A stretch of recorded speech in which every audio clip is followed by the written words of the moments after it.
Hello everyone, कैसे हैं आप सभी लोग का एक बार फिर आपके चैनल में स्वागत है। दोस्तों हम संख्या पद्धति कर रहे थे, जिसका दोस्तों हमने फर्स्ट पार्ट कंप्लीट कर लिया था। वीडियो बड़ा हो रहा था इसलिए हमने फर्स्ट पार्ट में कंप्लीट नहीं किया।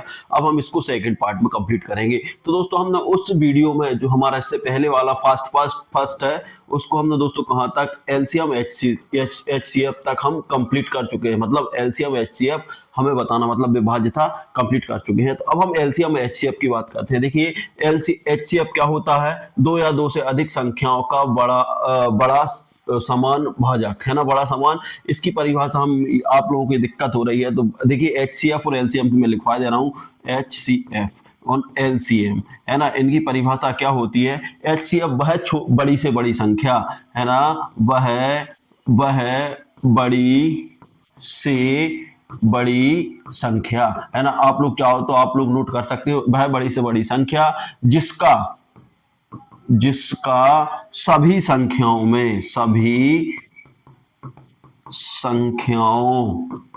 में पूरा पूरा भाग चला जाए।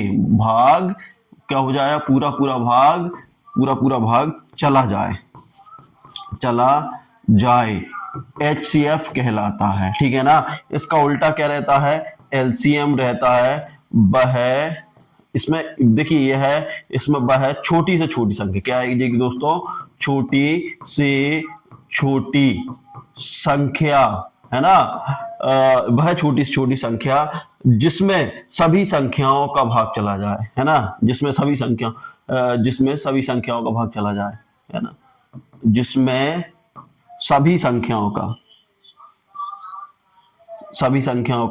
जिसमें सभी संख्याओं का भाग चला जाए एलसीएम कहलाता। अब देखिए एचसीएफ क्या होता है? वह बड़ी से बड़ी संख्या जिसका सभी संख्याओं में, मतलब सीधी बात यह है, जैसे मान लीजिए एक डब्बे से समझा दे रहा हूं कि देखिए एक ये छोटा डब्बा है ना, और एक है, देखिए ये तीन डब्बे हैं हमारे पास जो हमें इनका एलसीएम लेना है इस तरीके से। तो एचसीएफ क्या है और एलसीएम क्या है, डब्बों समझ लो। देखिए हमें एचसीएफ एक ऐसा डब्बा लेना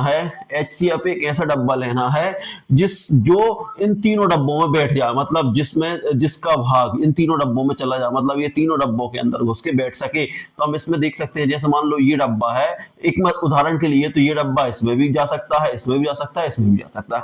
और एलसीएम क्या होता है? ऐसा छोटा से छोटा डब्बा रहता है ना, जिसमें ये डब्बा भी बैठ जाए, ये डब्बा भी बैठ जाए और ये डब्बा भी बैठ जाए। यही एलसीएम एचसीएफ का नियम है।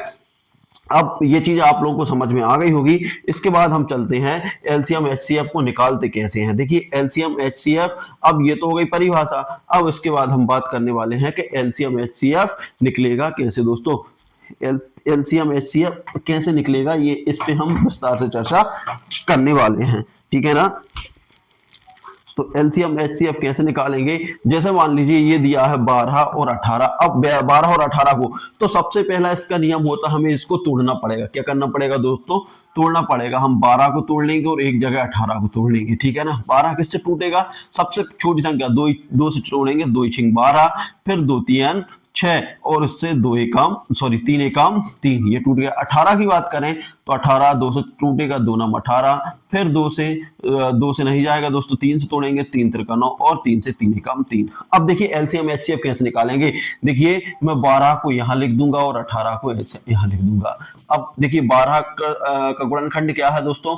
2 × 2 × 3 है ना, और जबकि इसका कितना है? 2 × 3 × 3। अब देखिए एलसीएम और एचसीएफ क्या होता है। देखिए एलसीएम सबसे पहले हम निकालेंगे एलसीएम। अब एलसीएम का मतलब क्या होता है? भाई हमें ऐसी छोटी छोटी संख्या लेना है जिसमें 12 का भाग भी चला जाए और 18 का भाग भी चला जाए। तो इसके लिए हम क्या करेंगे? किसी एक संख्या के गुणनखंड पूरे लिख देंगे। जैसे हम इसके लिख रहे हैं पूरे, तो क्या 2 × 2 × 3 ये मैंने लिख दिया।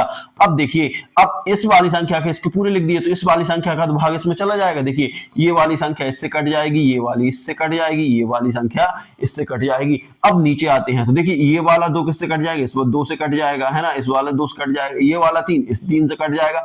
अब ये वाला 3 किससे कटेगा दोस्तों, इसको कटने के लिए एक 3 और चाहिए, तो एक 3 का और गुणा कर देंगे तो ये हमारा हो गया एलसीएम। गुणा कर दो, 2 दूनी 4, है ना, 2 दूनी 4, 4 तिया 12, 12 तिया 36, ठीक है ना, ये आ गया। अब HCF क्या होता है दोस्तों, HCF ऐसी बड़ी से बड़ी संख्या होती है जिसका इन दोनों संख्याओं में भाग चला जाए, इन दोनों संख्याओं में चला जाए। तो हमें ऐसी बड़ी से बड़ी संख्या ढूंढना है ना। तो देखिए अब हम देखते हैं HCF को मतलब होता है जो दोनों में मिल रहा हो। तो देखिए दोनों में क्या 3 मिल रहा है, और सॉरी 2 मिल रहा है, और दोनों में क्या मिल रहा है, 3 मिल रहा है, और कोई सी संख्या दोनों में नहीं मिल रही। देखिए ये 3 मिल रहा है लेकिन इसके साथ यहाँ 3 नहीं है, तो हम इसको फिर क्या हो जाएगा दोस्तों, यहाँ से 2 ले लेंगे और यहाँ से 3 ले लेंगे, तो 2 गुणित 3, तो HCF क्या हो जाएगा दोस्तों, HCF हो जाएगा 6। अब देखिए 6 ऐसी बड़ी से बड़ी संख्या है जिसका 6 12 में भी भाग चला जाएगा और 18 में भी चला जाएगा। देखिए इससे बड़ी ऐसी कोई सी भी संख्या नहीं है जिसका भाग इसमें, यदि हम इससे बड़ा 8 लेते हैं तो देखिए 8 का भाग नहीं जाएगा, 9 लेते हैं तो 9 का 18 में जाएगा, 12 में नहीं जाएगा, 12 लेते हैं तो 12 का भाग 12 में जाएगा, 18 में नहीं जाएगा। तो इस तरीके से आप लोग HCF निकाल सकते हैं। तो दोस्तों इस तरीके से हम किसी भी संख्या का HCF निकाल सकते हैं। जैसे मान लीजिए अभी ये लिया है, मैं एक उदाहरण और दे रहा हूं। जैसे मान लीजिए मुझे किसका 30 और 40 का एलसीएम लेना है, 30 का 40 का एलसीएम और HCF निकालना है। तो क्या करूंगा मैं, फिर सबसे पहले देखिए, सबसे पहले हम 2 से ही काटेंगे। सबसे पहले किससे काटेंगे दोस्तों, सबसे पहले हम 2 से ही काटेंगे। देखिए 2 से भाग दूंगा इसमें, है ना, 2 से भाग दूंगा तो 2 एकम 2, है ना, और कितना 2 पंजे 10। फिर उसके बाद दोस्तों किससे भाग जाएगा, इसमें 3 से जाएगा, 3 पांचे 15। फिर उसके बाद किससे जाएगा, 5 से, 5 एकम 5। ऐसे ही बात करता हूं मैं यहाँ पर, तो यहाँ भी 2 से काटेंगे तो 2 दूनी 4, 0 का 0, फिर 2 से 2 एकम 2, 0 का 0, फिर 2 से 2 पंजे 10, फिर 5 से 5 एकम 5। अब इनको दोस्तों क्या करेंगे, हम इनको लिखेंगे। इनको क्या लिखते हूं, देखिए यदि हम यहाँ पर 30 है तो 30 को क्या लिख सकता हूं मैं, 30 को लिखता हूं 2 गुणित 3 गुणित 5, ये 30 हो गया, है ना। वहीं 40 को क्या लिख सकता हूं मैं, 40 को लिख सकता हूं दोस्तों, यहां पर लिख सकता हूं 2 गुणित 2 गुणित 2 गुणित 5, है ना। 4 गुणा करके देख लो, 3 दूनी 6, 6 पंजे 30, 2 दूनी 4 दूनी 8, 8 पंजे 40, मतलब 40, मतलब ठीक है ना। अब एलसीएम की बात हो रही है दोस्तों, तो एलसीएम मैंने कहा था कि एक संख्या किसी को उतार लो, जो सबसे अधिक बार आती है उसको उतार लो, कोई दिक्कत नहीं होता, या फिर सबसे कम बार, जैसे मान लो पिछले बार हमने ऊपर की, तो ऊपर की संख्या को हमने पूरा उतार लिया, 2 गुणित 3 गुणित 5 उतार लिया।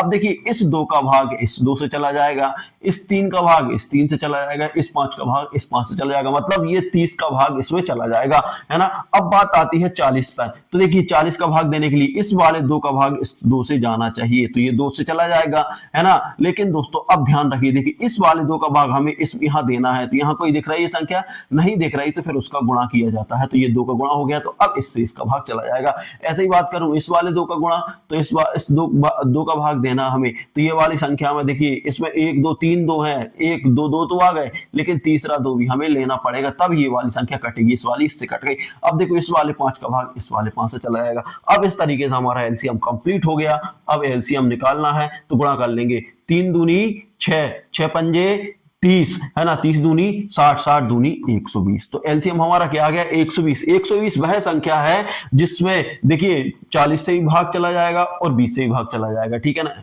इससे छोटी संख्या, अब इससे छोटी संख्या हमें बीच में और कहीं से नहीं मिलेगी जिसमें 30 का भाग और 40 का भाग दोनों का चला जाती है, एलसीएम हो गया। अब उसके बाद आता है HCF। अब देखिए HCF देखते हैं, HCF क्या होता है, वह बड़ी से बड़ी संख्या जिसका इन दोनों संख्याओं में भाग चला जाए। तो बड़ी संख्या ढूंढने के लिए हम एक जैसी संख्या ढूंढते हैं, तो एक जैसी संख्या 2 है यहाँ पर, और एक जैसी संख्या आपको क्या मिल रही है, एक जैसी 5 मिल रही है ना।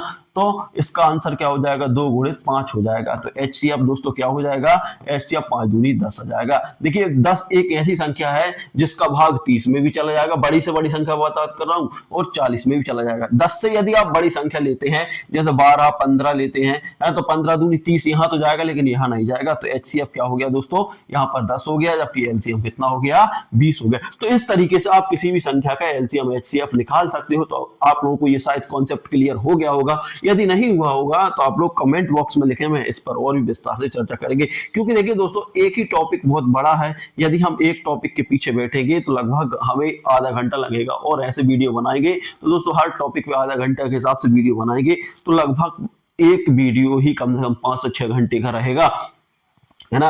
अब उसके बाद आता है अभाज्य गुणनखंड। देखिए अभाज्य गुणनखंड, अभाज्य गुणनखंड की बात करते हैं तो देखिए अभाज्य संख्या और अभाज्य गुणनखंड में ज्यादा अंतर नहीं है, ठीक, सॉरी, तो अभाज्य गुणनखंड भी उसका ही रूप है जिसका हम एलसीएम एचसीएफ निकाल रहे थे, उसका रूप। जैसे मान लीजिए कि अभाज्य गुणनखंड के, देखिए क्या लिखा, किसी संख्या को अभाज्य गुणन के रूप में लिखना ही अभाज्य गुणनखंड कहलाता है। अब कैसे, आप लोगों को समझ में नहीं आ रहा। जैसे मान लीजिए यहाँ पर मैंने 60 लिया है, अब देखिए 60 को मैं तोड़ूंगा तो 2 से तोड़ूंगा तो 2 3 6, 0 का 0, फिर 2 से तोड़ूंगा 2 1 2 और 1 बचा तो 10 हो गया, 2 पंजे 10, फिर 3 से तोड़ूंगा 3 5 15, फिर 5 से तोड़ूंगा 5 1 5। अब देखिए 60 को किस तरीके से लिख सकता हूं मैं, देखिए क्या है इसके गुणनखंड, देखिए 2 गुणित 2 गुणित 3 गुणित 5, जो हमने इस तरीके से लिखा है यही इसका गुणनखंड है। दोस्तों इसका सबसे सिंपल तरीका है कि आप लोगों को दे दे तो आप लोगों को देखिए आंसर में ऐसी गुणनखंड देखे रखेंगे वो, तो इनका गुणा करके देख लेना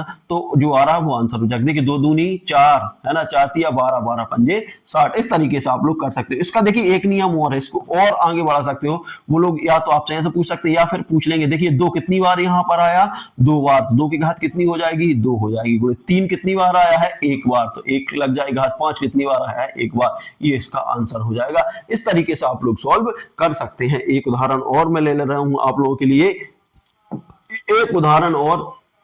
जैसे मान लीजिए हमें 15 को करना है, 15 को अभाज्य गुणनखंड के रूप में व्यक्त करना है, तो 15 को हम तोड़ेंगे, किससे टूटेगा, 3 से टूटेगा, 3 5 15, 5 से टूटेगा 5 1 5, तो 15 को क्या लिख सकता हूं मैं, 15 को लिख सकता हूं 3 गुणित 5, ये हो गया अपना 15। अब ये भी आ सकता है या फिर ऐसा भी लिखा आ सकता है, 15 15, देख 3 कितनी बार आया, 1 बार आया, तो 1 घात लगा देंगे, 5 कितनी बार आया, तो 1 बार। तो इस तरीके से अभाज्य गुणनखंड आप लोग कर सकते हैं, के रूप में लिख सकते हैं। तो ये हो गया आपका अभाज्य गुणनखंड के रूप में लिखना। आई होप आप लोग की समझ में आ गया होगा। इसके बाद आगे बात करते हैं, अब आते हैं वर्ग और वर्गमूल, घन और घनमूल। देखिए मोस्ट आईएमपी चैप्टर है, यहां से वर्ग और वर्गमूल। देखिए वर्ग का मतलब होता है, वर्ग का मतलब क्या होता है, पहले वर्ग का मतलब समझ लो, किसी संख्या का, देखिए किसी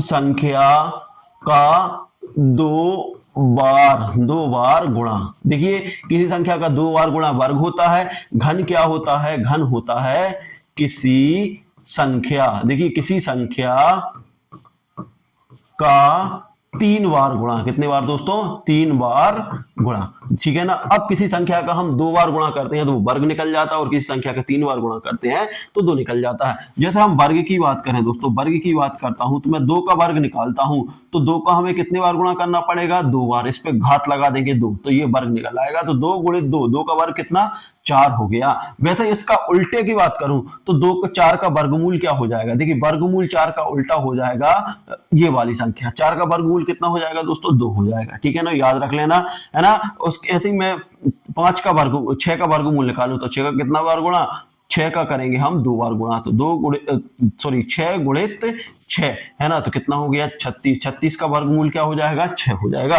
तो यहाँ पर मैं बहुत अच्छे से आप लोगों को बता दे रहा हूं। और दोस्तों एक चीज और याद रख लेना कि जब वर्ग और वर्गमूल की बात आती है तो दोस्तों आप लोगों को कहां तक वर्ग याद होना चाहिए, कम से कम 25 से 30 तक वर्ग याद होना चाहिए। घन की बात करें तो कम से कम 10 तक घन याद होना चाहिए। तो यहाँ पर मैं एक तरफ वर्ग लिखे दे रहा हूं, तो जिसको नहीं है तो वो लिख सकते हैं, है ना। जैसे मान लीजिए 1 का वर्ग क्या होता है, 1 ही होता है। 2 के वर्ग की बात करूं, ये डायरेक्ट याद करना आपको, 4 होता है। 5 का वर्ग की बात करूं तो 3 के वर्ग की बात करूं, है ना, 3 के वर्ग की बात करूं तो 9 होता है। 4 के वर्ग की बात करूं तो 16 होता है। 5 के वर्ग की बात करूं, देखिए 5 के वर्ग की बात करें तो 5 के वर्ग कितना होता है, 25 होता है। 6 के वर्ग की बात करें तो 36 होता है। 7 के वर्ग की बात करें तो 49 होता है। 8 के वर्ग की बात करें तो 64 होता है। और 9 के वर्ग की बात करें तो 9 का वर्ग कितना होता है, 81। और 10 के वर्ग की बात करें तो 10 दम कितना होता है, 100, है ना दोस्तों। इस तरीके से अब हम 11 के वर्ग की बात करते हैं तो 11 का होता है 121। 12 के वर्ग की बात करते हैं तो 144, है ना। 13 के वर्ग की बात करते हैं तो 169, है ना, 169। 14 के वर्ग की बात करते हैं, 14 का वर्ग कितना होता है, 196। 15 के वर्ग की बात करेंगे तो 15 का होता है 225 कितना होता है दोस्तों, 225 आप लोग समझ लें, है ना, 225 होता है। 16 के वर्ग की बात करें तो 16 का वर्ग होता है 256।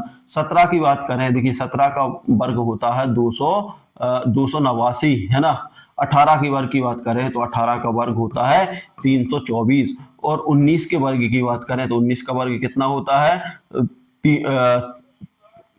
देखिए 361, उसका कितना होता है 361, है ना। और जबकि 20 के वर्ग की बात करें तो 20 का वर्ग होता है दोस्तों 400, है ना। तो ये तो होगा वर्ग। अब देखिए इसका उल्टा भी रहता है, देखिए ये होता है, देखिए ये है क्या है इसका, ये इसका क्या है वर्ग, और ये होता है वर्गमूल। वर्गमूल देखिए, अब आपसे डायरेक्ट क्वेश्चन पूछा जाएगा कि डायरेक्ट क्वेश्चन पूछेगा कि 36 का वर्गमूल क्या है, तो 36 का वर्गमूल कितना है दोस्तों, 36 का वर्गमूल है 6, है ना। 25 का वर्गमूल 5 है, 16 का वर्गमूल 4 है, 3 का वर्गमूल 9 का वर्गमूल 3 है। तो इस तरीके से आप लोगों को इसका उल्टा और सीधा दोनों याद रखना है। यदि वर्ग पूछ ले तो संख्या का 2 बार गुणा कर देना, और घन यदि वर्गमूल पूछ ले तो देखिए जो संख्या है उसका हमें क्या निकालना है, एक संख्या, पहली संख्या निकालना है जिन दो संख्याओं का गुणा हो रहा है। तो वर्ग ये हो गया वर्ग और वर्गमूल, ठीक है ना दोस्तों। तो वर्गमूल रूट निकाल जाए, जैसे मान लीजिए आपसे पूछ लिया कि 18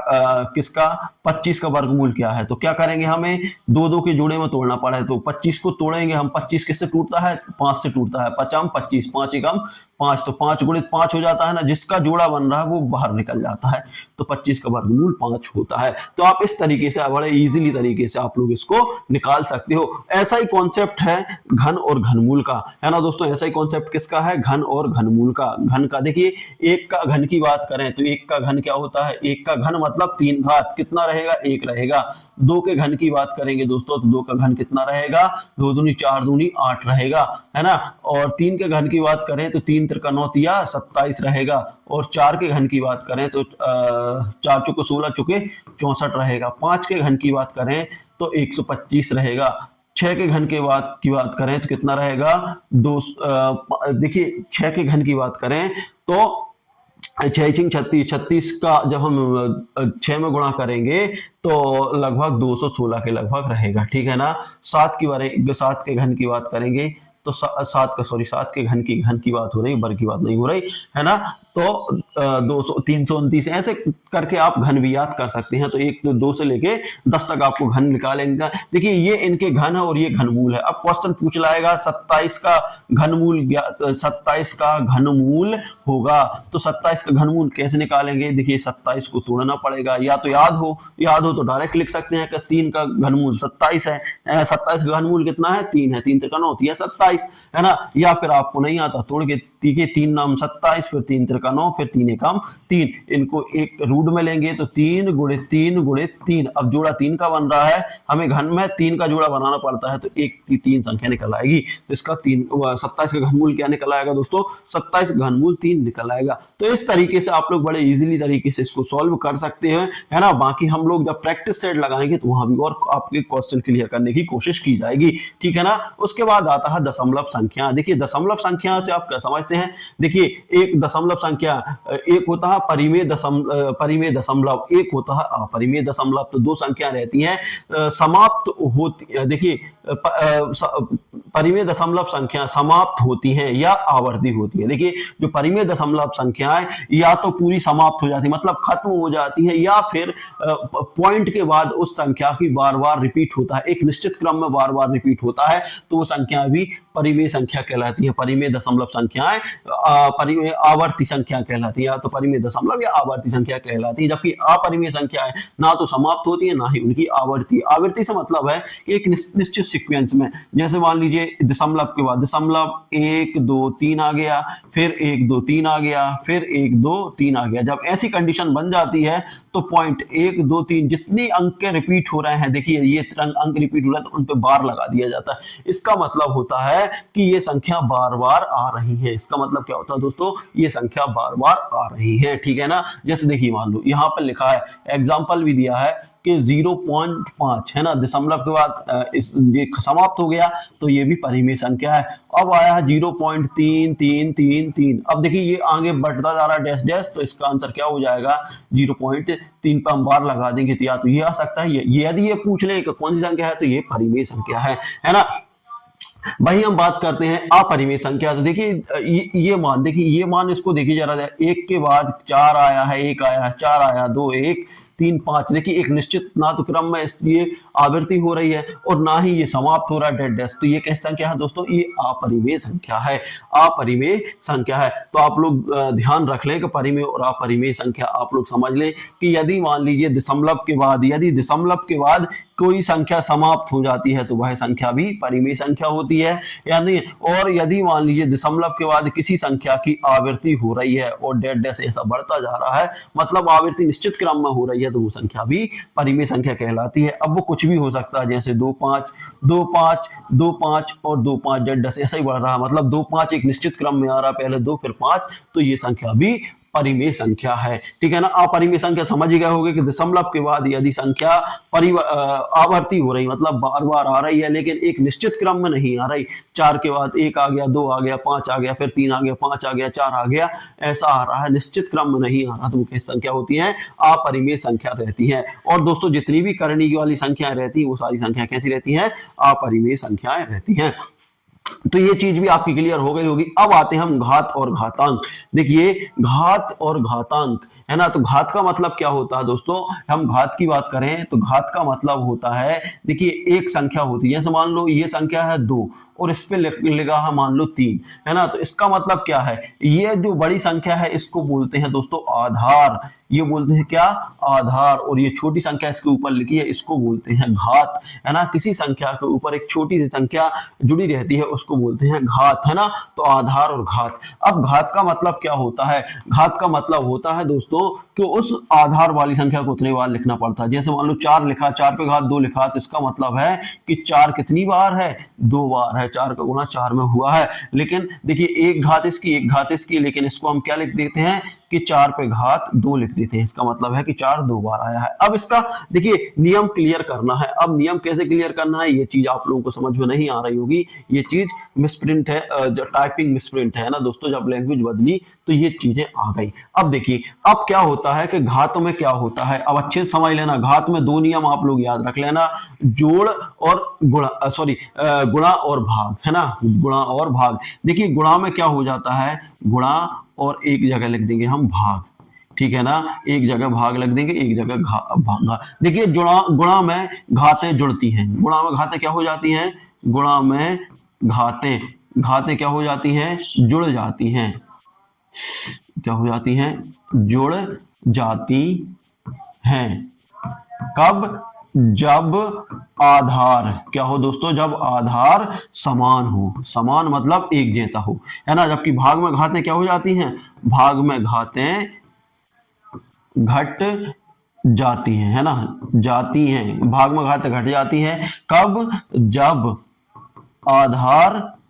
आधार कैसा हो, समान हो। तो अब ये चीज तो मैंने लिख दी, अब इसको समझोगे कैसे। देखिए आधार का मतलब अभी मैंने बता ही दिया। जैसे मान लीजिए यहां पे लिखा है दोस्तों 2 पे घात यहां पर 3 लिखी है, गुणित, है ना, 2 पे घात लिखी है 4। अब इसका मतलब समझे कि देखिए इनका आधार, ये आधार होता है, ये आधार होता है, ये घात होती है, ये घात होती है। अब ये दोनों के बीच में क्या गुणा का निशान लगा है ना, तो देखिए गुणा में घातें क्या हो जाती हैं, जुड़ जाती हैं। तो हम क्या लिख देंगे, देखिए आधार इनका समान है तो 2 लिख दिया, है ना, एक घात 3 है प्लस एक घात कितनी है, 4 है, तो ये दोनों आपस में जुड़ गई, तो क्या आ जाएगा आंसर, 4 पे घात 4 और 3 7, है ना। अब इसको 7 बार गुणा करके लिख दो, ये आपका आंसर हो जाएगा। 7 बार गुणा कर दो और इनका आपस में गुणा करोगे तो ये आंसर हो जाएगा। ये चीज आपको समझ में आ गई होगी। मैं और अच्छे समझाने की कोशिश करता हूं कि जैसे मान लीजिए क्या हो गया, अब हम पहले गुणा में समझ लें, उसके बाद हम भाग में समझेंगे। सबसे पहले हम समझेंगे किसमें दोस्तों, गुणा में। तो देखिए जैसे मान लीजिए कहीं लिखा है 5 पे घात 2 गुणित 5 पे घात 3 गुणित 5 पे घात 5 पे घात 1 ये लिखा है दोस्तों। अब हमें इसको सॉल्व करना है तो क्या करेंगे, देखिए हमने पढ़ा है कि गुणा का निशान लगा है तो गुणा में घातें क्या हो जाती हैं, आपस में जुड़ जाती हैं। कब, जब आधार समान हो, मतलब ये वाली संख्या जो बड़ी संख्या है वो एक जैसी हो। तो देखिए 5 इसमें एक जैसा है मतलब आधार समान है, तो घातें क्या हो जाएगी, 2 + 3 + 1 ये जुड़ जाएंगी। तो क्या हो जाएगा, 3 2 5 और 1 6 है ना, ये 6 हो गया।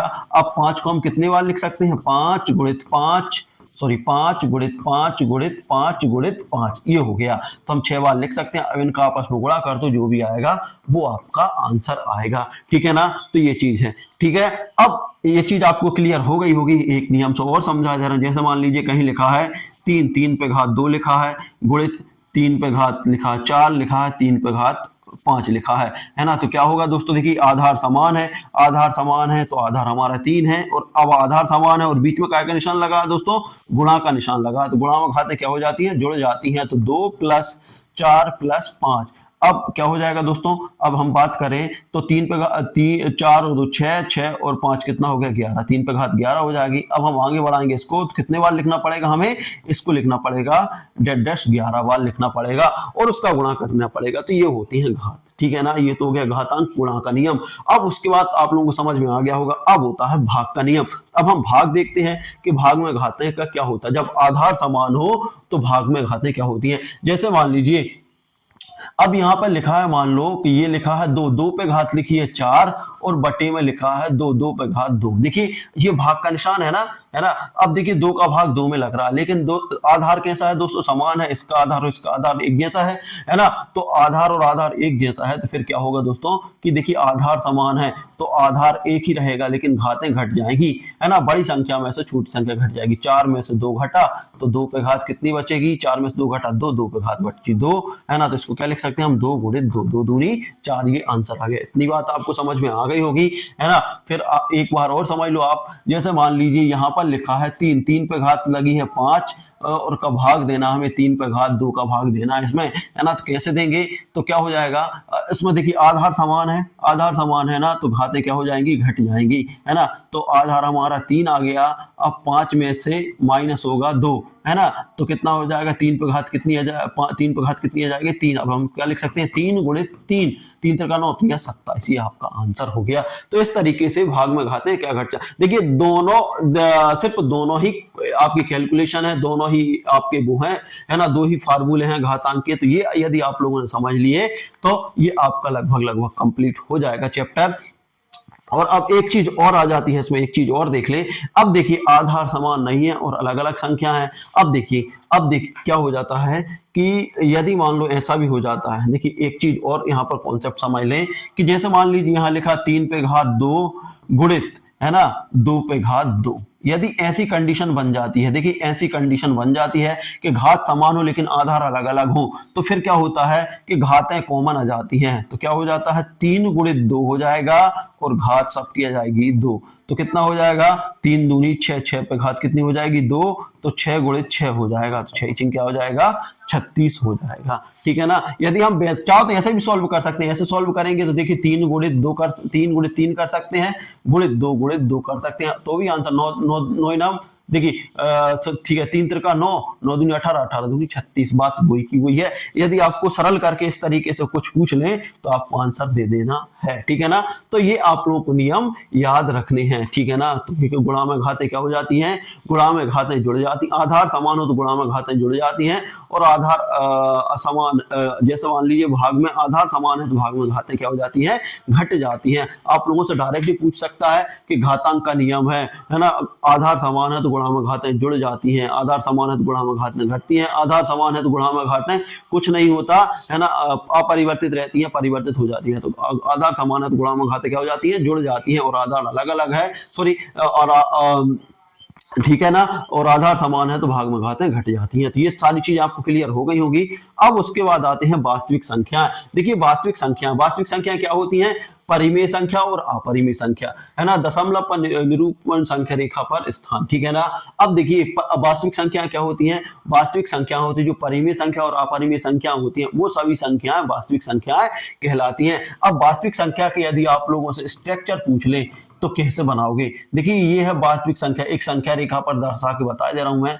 तो ये मान लो 0 है ना। इस तरफ मान लो कि इस तरफ कौन सी संख्या, परिमेय संख्या 1/2 है ना, 1/3 है, 1/4 है ना। और ये है कौन सी संख्या है, परिमेय संख्या है। और अपरिमेय संख्या मान लीजिए करनी है ना, करनी देखिए करनी 2/3 है, या फिर करनी 2 है, या फिर करनी 5 है ना। तो ये सारी संख्याएं मिलकर, उसमें परिमेय संख्या भी हो अपरिमेय संख्या भी हो, वो सारी संख्याएं मिलकर क्या बनती है, ये बनती है आपकी वास्तविक संख्याएं। तो क्वेश्चन आ सकता है वास्तविक संख्याएं बराबर होती है परिमेय संख्या अपरिमेय परिमेय संख्या प्लस अपरिमेय संख्या, परिमेय संख्या अकेली, परिमेय संख्या अपरिमेय संख्या अकेली, या दोनों। तो आपको याद रखना है कि वास्तविक संख्याओं में परिमेय संख्या अपरिमेय संख्या सभी मिलकर जो संख्या बनती है वो वास्तविक संख्या होती है। या फिर क्वेश्चन हो सकता है, ऐसा हो सकता है, देखिए क्वेश्चन ऐसा भी आ सकता है कि सभी परिमेय संख्या वास्तविक संख्या होती हैं, है ना, या फिर सभी अपरिमेय संख्या वास्तविक संख्या होती है। जी हाँ, सभी परिमेय संख्या वास्तविक संख्या होती हैं और सभी अपरिमेय संख्या भी वास्तविक संख्याएं होती हैं। जबकि क्वेश्चन यदि उल्टा पूछ ले, कैसा पूछ ले दोस्तों, कि सभी वास्तविक संख्या परिमेय संख्याएं होती हैं, तो बिल्कुल हाँ होती हैं। सभी अवास्तविक संख्याएं परिमेय संख्या होती है, बिल्कुल होती हैं। सभी वास्तविक संख्याएं क्या परिमेय संख्या होती हैं, तो ये गलत है। सभी वास्तविक संख्या परिमेय संख्या नहीं होती, कुछ अपरिमेय संख्याएं भी होती हैं। सभी अपरिमेय संख्या वास्तविक संख्या होती हैं क्या, नहीं सॉरी, सभी वास्तविक संख्या अपरिमेय संख्या होती हैं, सभी नहीं होती, कुछ वास्तविक संख्या होती है, उसमें परिमेय अपरिमेय भी। तो इस तरीके से भी आप लोगों को क्वेश्चन पूछा जा सकता है। अब आता है दोस्तों अंक गणित का प्रमेय। क्या आता है दोस्तों, अंक गणित का प्रमेय। अब अंक गणित की प्रमेय की बात करेंगे तो एक अंक गणित का एक ही प्रमेय है जो आप लोगों को याद रखना है। क्या है दोस्तों, ये यहां पर भूल जाओ, मैं लिख रहा हूं, वो याद रखिए। देखिए भाज्य बराबर क्या होता है दोस्तों, भाज्य बराबर भाजक, है ना, भाजक गुणित भागफल, भागफल, है ना, प्लस शेषफल। ये होता है दोस्तों आपका अंक गणित का प्रमेय। अब अंक गणित का प्रमेय ये होता है। अब कैसे सॉल्व करेंगे, देखिए यदि मान लीजिए मुझे 5 का भाग देना है किसी संख्या में, जैसे मान लीजिए मुझे 5 का भाग देना है किसमें, 27 में देना है, तो 5 का पहाड़ा ऐसा पढ़ूंगा कि 25 आ जाए, तो या सॉरी ऐसी संख्या ले लें जिससे हम अच्छे से पहचान सकें कि ये 37 में देना मुझे। 5 का भाग 37 में, 5 का भाग ऐसा पढ़े, पहाड़ा ऐसा पढ़े कि 37 या 37 आ जाए, तो 5 7 35, कितने बार में, 7 बार में 35 आ गया। 7 बार में कितना आ गया दोस्तों, 35 आ गया। घटाया तो 7 में से 5 गया तो 2 बचा, यहाँ कुछ नहीं। तो देखिए यहाँ पर भागफल, अब यहाँ पर देखते हैं हमारा भागफल कितना है, भागफल आ गया हमारा 7। शेषफल कितना आ गया हमारा दोस्तों, शेषफल हमारा कितना है, शेषफल आया हमारा कितना, 2। और देखिए भाज्य, है ना, भाज्य क्या है हमारा, देखिए भाज्य मतलब जिसमें भाग लगना है, तो भाज्य हमारा कितना है, 37। और भाजक क्या है हमारा, जिससे भाग दिया जा रहा है, भाजक है हमारा 5। अब हम इस प्रमेय को लागू कर किसी भी संख्या को ज्ञात कर सकते हैं। तो देखिए अब यदि हम इसमें देखिए इसमें ये पूरे मान रखते हैं तो ये बराबर आ जाएंगे। देखिए भाज्य कितना है, 37 है ना। भाजक कितना है दोस्तों, भाजक कितना है, इसमें 5 है। गुणित भागफल कितना है, भागफल की बात करें हम, भागफल है हमारा, भागफल कितना आया है, 7 है। प्लस शेषफल कितना है हमारा, शेषफल है 2। अब देखिए गुणा कर दो, 5 7 35, है ना, और 35 में 2 जोड़ेंगे तो कितना आ जाएगा दोस्तों, 37। यहाँ भी कितना है, 37। यही दोस्तों अंक गणित की प्रमेय है। ये आप लोगों को ये चीज याद रख लेनी है ना। आप लोगों से क्या पूछेगा, आप लोगों से ऐसे पूछ लेगा कि भाज्य बराबर, देखिए भाजक बराबर 5 है ना, भागफल भागफल बराबर 4 है, और शेषफल दे देंगे, शेषफल बराबर कितना है, 2 है। तो भाज्य का मान होगा, अब भाज्य का मान क्या होगा आप लोगों को बताना है। तो देखिए आपको शेषफल प्रमेय याद हो जाना चाहिए कि भाज्य बराबर क्या होता है, भाज्य बराबर भाजक गुणित भागफल, है ना, प्लस क्या होता है, शेषफल, है ना। ये होता है शेषफल प्रमेय, है ना, इसको बोलते हैं अंक गणितीय प्रमेय। तो भाज्य कितना है, भाज्य हमें ज्ञात करना है, तो भाज्य ज्यों का त्यों लिखा रहने देंगे।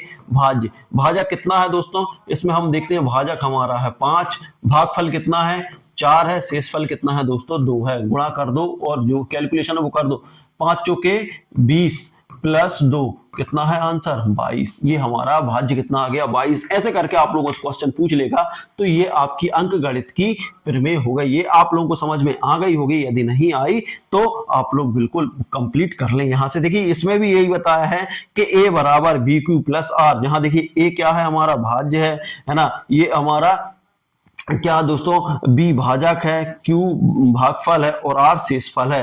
अब ये कंडीशन याद रखनी पड़ेगी हमें कि क्या होता है, जो जीरो छोटा है या बराबर है किसके, जीरो छोटा या बराबर होता है शेषफल के, है ना। देखिए जो शेषफल रहता है, जो शेषफल रहता है वो जो शेषफल रहता है ना, शेषफल जो शेषफल रहता है, रिमाइंडर रहता है, वो या तो जीरो हो सकता है या जीरो से बड़ा रहेगा। देखिए ये चीज याद रख लेना कि शेषफल जो रहेगा या तो जीरो रहेगा या जीरो के बराबर रहेगा या जीरो से बड़ा रहेगा, है ना।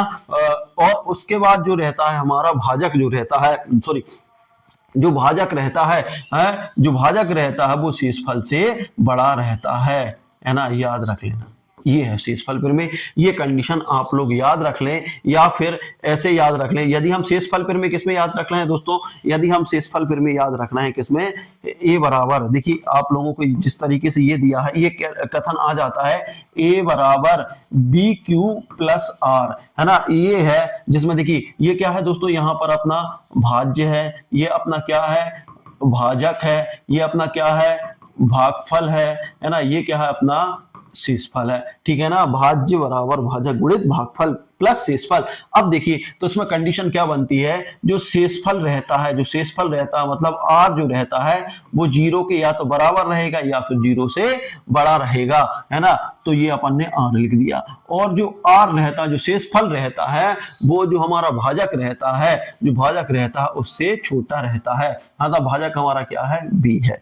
तो इस तरीके से ये आप लोग ध्यान रख लें। तो ये आपका कथन है, ये आप लोगों को स्टेटमेंट दिया जाता है, बहुत अच्छे से मैंने समझा दिया है ना। तो आप लोग ऐसे भी क्लियर कर ले। तो आप लोगों को सिर्फ एक ही फार्मूला याद रखना है, भाज्य बराबर, देखिए भाज्य बराबर भाजक गुणित भागफल, है ना, भाजक गुणित भागफल। और उसके बाद आता है दोस्तों शेषफल। हम इससे कुछ भी निकाल सकते हैं, है ना। यदि ए बी में दे दे तो हमें इसमें ही रख के देख लेना है, ए दे दिया है ना, यहां पर दे दिया b इंटू क्यू दे दिया, b into Q plus R, है ना। ये अपना तो इसमें देखिए भाज्य a हो गया, भाजक b हो गया, भागफल q हो गया और शेषफल r हो गया, ठीक है ना। तो इस तरीके से आप देख सकते हैं। अब कंडीशन हमें लिखना है, तो कंडीशन हमें पता है क्या है कि जीरो छोटा है या बराबर है किसके, जो शेषफल है उसकी, शेषफल, है ना। शेषफल क्या है, या तो जीरो रहेगा या जीरो से बड़ा रहेगा, और शेषफल छोटा रहेगा किससे, भाजक से, है ना। तो अब यहां पर हम कंडीशन लिख सकते हैं, जीरो छोटा है या बराबर है आर के, और आर छोटा है किससे दोस्तों, बी से। ये बड़ा इंटरेस्टिंग आप लोगों की ये पूछ लेंगे कि ये कौन सा कथन सही है, तो आप लोगों को दे देंगे, है ना। ये पूछ लेंगे कि जहां a बराबर बी क्यू प्लस आर है तो इसके लिए कौन सा कथन सत्य है ना। तो ये चीज आप लोगों को क्लियर, ये मैंने क्लियर कर दी है, तो अब इस पे ज्यादा ध्यान नहीं देना।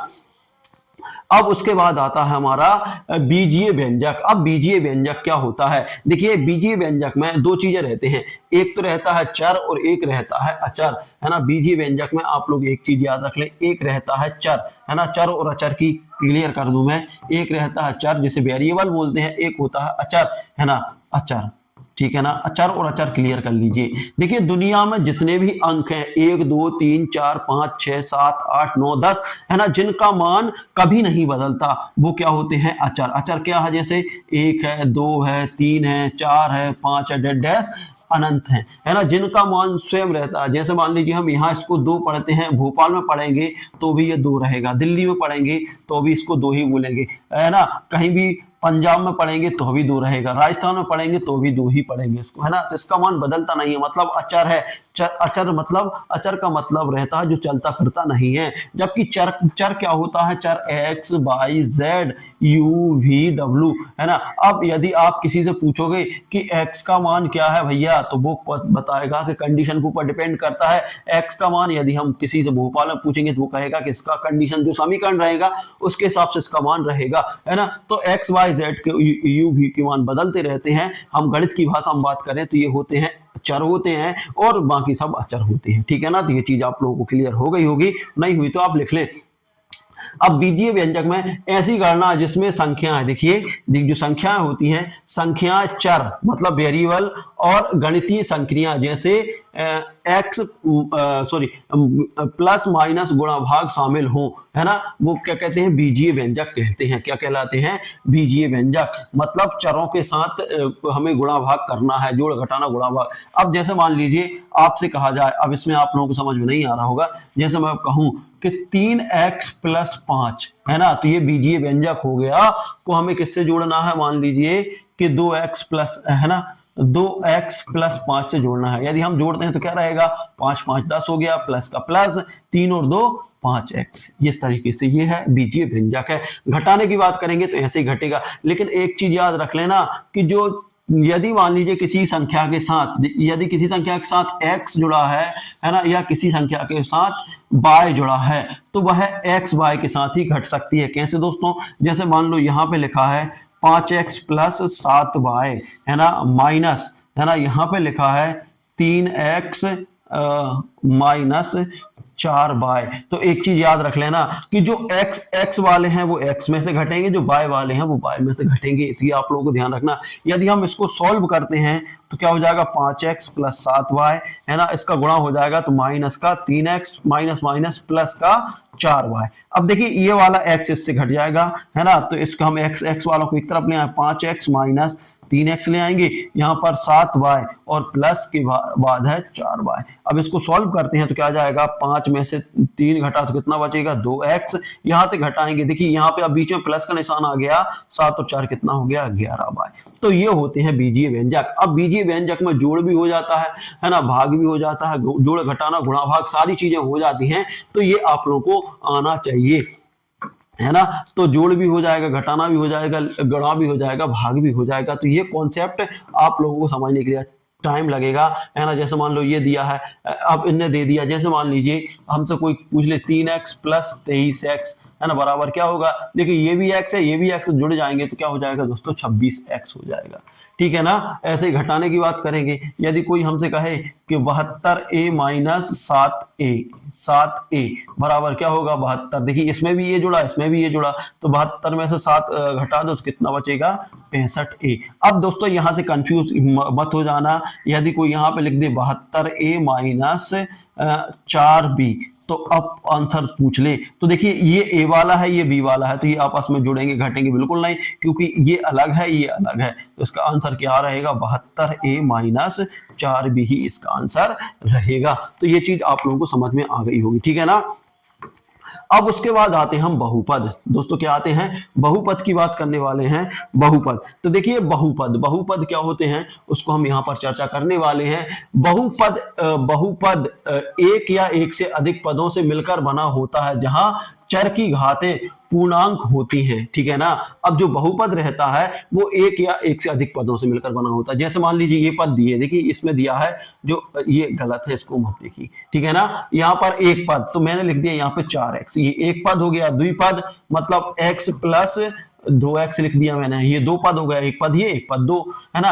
अब सॉरी ऐसे लिखेंगे, यहां से थोड़ा सा आप लोग समझ लें। देखिए एक पद का मतलब होता है 4x, सिर्फ इसमें एक ही चर आया है ना। अब द्विपद की बात करेंगे तो हम ऐसा लिख सकते हैं 4x प्लस 4। अब देखिए जो चर है वो तो एक ही बार आया है, लेकिन पद कितने आ गए, दो पद आ गए, है ना। और त्रिपद की बात करेंगे दोस्तों, तो त्रिपद में हम क्या लिख सकते हैं, त्रिपद में लिख सकते हैं कि यदि मान लो मैं लिख दूं x की घात 2 प्लस 4x प्लस 2, तो ये 3 पद हो गए, है ना। तो ये आप लोगों को ध्यान रखना है कि एक पद में एक ही चर आएगा, है ना, चर एक ही रहे भले ही, है ना, लेकिन पद कितने होना चाहिए, 2 होना चाहिए। देखिए एक चर में एक पद है, और द्विपद में 2 पद हैं, और त्रिपद में दोस्तों 3 पद हैं। तो ये हो गया, ठीक है ना। अब इसके बाद आती है इनकी घातों की बारी। तो अब क्वेश्चन पूछा जाता है कि एक पदीय रैखिक समीकरण, तो एक पद का रैखिक। देखिए अब घातों की बात करते हैं तो घातों को याद रख लेना, घात, है ना, एक घात को एक घात वाले चर को, एक घात वाले समीकरण को, या चर एक घात वाले समीकरण को, एक घात वाले समीकरण को रैखिक बोलते हैं, रैखिक समीकरण बोलते हैं, है ना। दो घात वाले को, है ना, द्विघात समीकरण। देखिए दो घात है, यदि मान लीजिए, देखिए किसी भी x y z में, देखिए यहाँ पे समझा दे रहा हूं, यदि मान लो x की घात 2 है तो इस पे कितनी घात लगी, 2, तो ये द्विघात समीकरण हो गया।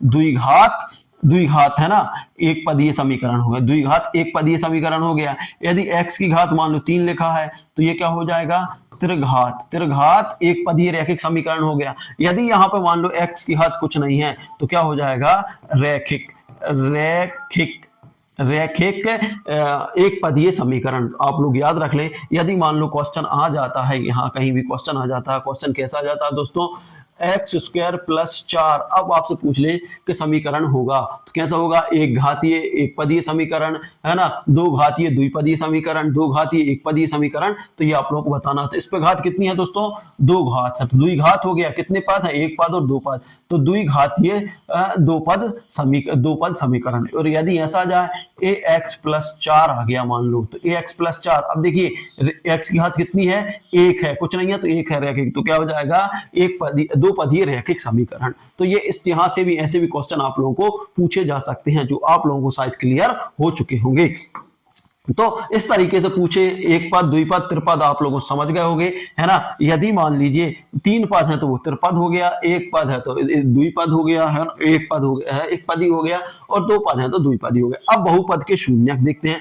बहुपद के शून्यक क्या है दोस्तों, बहुपद के शून्यक, तो देखिए बहुपद के शून्यक कुछ नहीं होता, वही हमारी जो शेषफल प्रमेय रहती है उससे ही मिलता जुलता रहता है ना। अब शून्यक हम कैसे निकालेंगे, देखिए यहाँ पर एफ एक्स, देखिए यहाँ पर कुछ इस तरीके से, देखिए शून्य कैसे निकालते हैं वो यहाँ पे मैं समझा दे रहा हूं।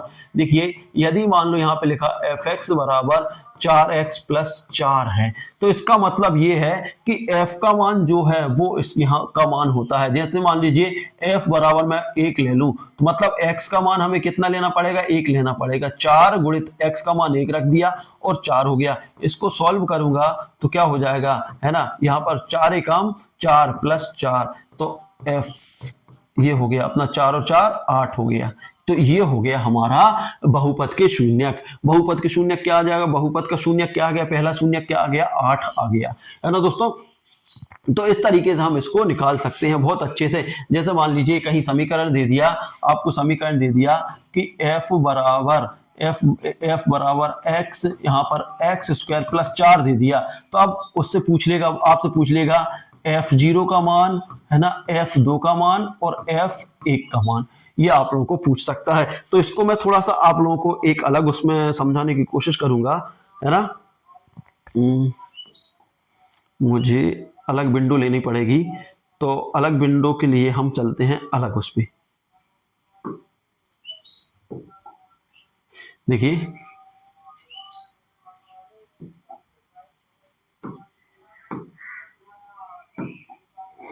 यहां से अब हम व्हाइट बोर्ड ले ले रहे हैं यहां पर।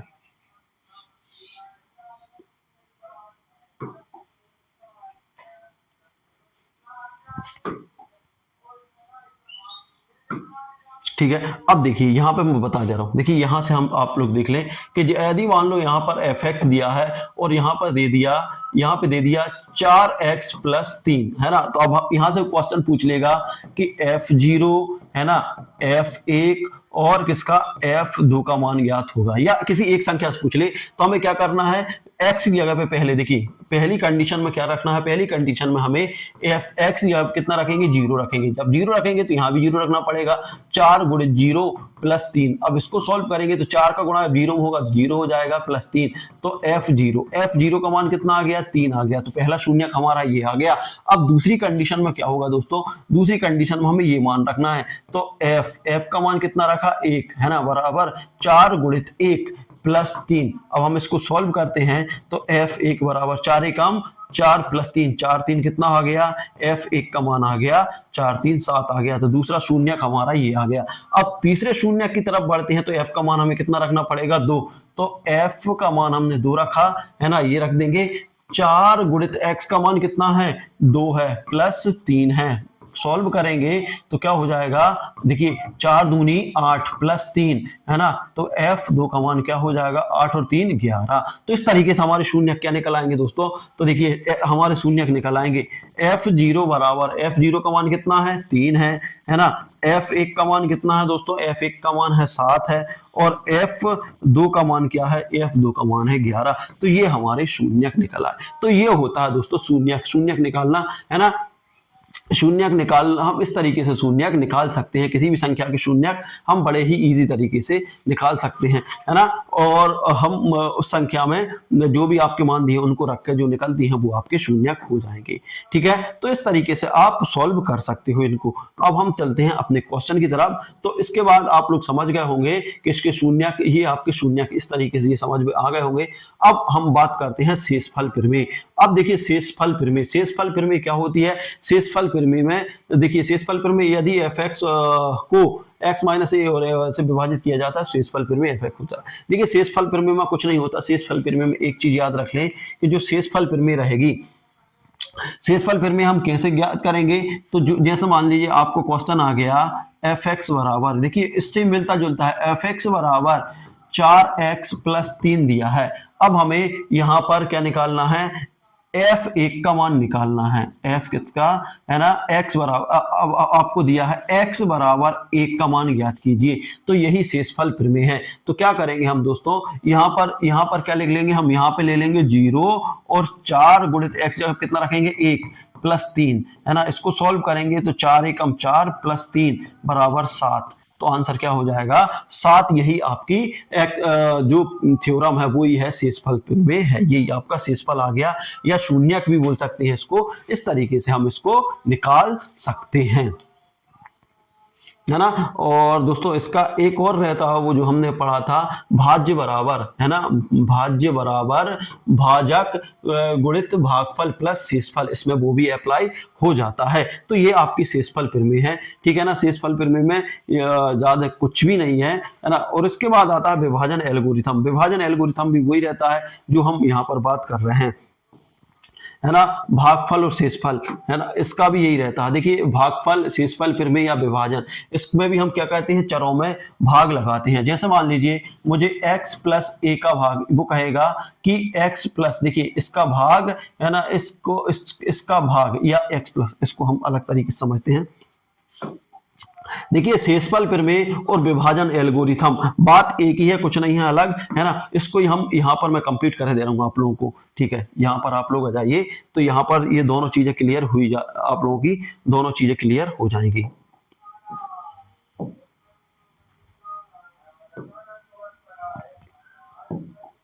ठीक है। अब देखिए यहाँ पर, अब देखिए शेषफल प्रमेय और विभाजन एल्गोरिथम क्या होगा कि जैसे मान लीजिए हमसे कहा कि x प्लस 3 का,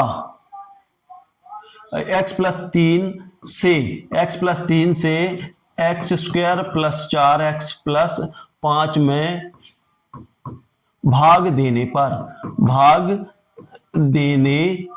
पर भागफल या शेषफल होगा, है ना। तो कैसे करोगे, इसमें कुछ नहीं होता दोस्तों, नियम, इसका नियम होता है कि जो रहता है हमारा x प्लस 3 जो रहता है ना, x प्लस जो 3 रहता है, यहाँ पे अच्छे समझ लो। यहाँ पे देखिए क्वेश्चन आ जाएगा, जो क्वेश्चन है, क्वेश्चन ऐसे पूछ लेगा कि x प्लस 3 है ना का x square plus 3x plus 4 में भाग देने पर शेषफल, है ना, शेषफल पूछ सकता है या भागफल होगा। तो कुछ भी नहीं करना दोस्तों, इसमें कुछ भी नहीं करना हमें। यहाँ पर हम इसको समीकरण मान लेंगे, x square plus 3x plus ये 4 हो गया, है ना। उसके बाद हम क्या ले लेंगे, यहाँ पर देखिए, यहाँ से चलते हैं तो x प्लस 3 बराबर हम 0 रख लेंगे और 3 का पक्षांतर करेंगे तो प्लस का है तो ये किसका हो गया, माइनस का हो गया। अब x का मान हम यहाँ रख देंगे, यहाँ पे रख देंगे, जो आंसर आएगा वो हमारा आंसर आ जाएगा। देखिए 3 का मान हम x के लिए रखेंगे, है ना, तो ये fx बराबर हो सकता है, fx, है ना, ये fx के बराबर हो सकता है। तो देखिए f की जगह पर हम कितना रख देंगे, -3 रखेंगे, है ना। तो x जगह पे क्या, -3 पे घात कितनी हो जाएगी दोस्तों, 2 हो जाएगी। 3 गुणित माइनस कितना हो जाएगा, 3 +4 हो जाएगा। अब इसको हम सॉल्व करते हैं तो -3 गुणित -3 प्लस देखिए प्लस इसको गुणा करेंगे तो प्लस माइनस का -3 3 का 9 +4, ठीक है ना। अब इसको सॉल्व करेंगे, माइनस माइनस प्लस हो गया, 3 3 का 9 -9 +4, तो इस 9 से 9 कैंसिल हो गया। तो आंसर हमारा f बराबर देखिए f -3 बराबर कितना आ गया, ये हमारा आ गया 4। तो यही हमारा जो आया है यही हमारा भागफल और यही हमारी शेषफल होता है, ठीक है ना। तो इस तरीके से आप लोग रख के देख लो। देखिए यदि मान लीजिए तो यदि और इसमें यही पूछेगा कि इसका भाग है या नहीं, इसका गुणनखंड है या इससे भाज्य है या नहीं। देखिए यदि हम ये मान रखने के बाद यदि 0 आ जाए, शेषफल 0 आ जाए, यहाँ पर 0 आ जाए तो वह गुणनखंड है, उसका गुणनखंड है, और यदि 0 नहीं आता तो गुणनखंड नहीं है। तो इसमें शेषफल कितना आ गया दोस्तों, इसमें शेषफल आ गया 4, है ना। अब इस तरीके से आप इसको सॉल्व कर सकते हैं। देखिए काफी बड़ा टॉपिक है ये भी, मतलब समझने के लिए। तो आप इस तरीके से यदि समझ लेंगे तो ये आप लोगों को लगभग आप लोगों का कंप्लीट हो जाएगा। यही विभाजन एल्गोरिथम है और यही आपका शेषफल प्रमेय है, ठीक है ना। और विभाजन एल्गोरिथम में हम वो एक हमारा वो है कि ठीक है ना, किसी देखिए इसमें एक चीज और समझ लो कि विभाजन एल्गोरिथम में ऐसा भी पूछ सकता है कि p, देखिए p बराबर ऐसा भी पूछ सकते हैं, px बराबर दिया है 3x square plus 4x plus 5 दिया है, जबकि qx बराबर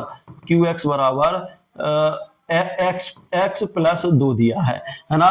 तो अब पूछेगा QX का PX विभाजित करने पर शेषफल प्राप्त होगा, है ना, शेषफल प्राप्त होगा। तो कैसे करेंगे दोस्तों, इसको भी करने का तरीका वही का वही है। देखिए 3x स्क्वायर है प्लस 4x है प्लस 5 है। अब क्या करेंगे हम, यहाँ पर देखिए, यहाँ पर क्या ले लेंगे, यहाँ से हम लिखेंगे x, यहाँ पर ले लेंगे 0, तो x प्लस 2 बराबर 0 ले लेंगे, इसका पक्षांतर कर देंगे तो -2 आ गया। अब x का मान हम कितना रखेंगे, -2 रखेंगे इस वाले उसमें क्वेश्चन में, है ना, जो px के बराबर है। किसके बराबर है, px के बराबर है।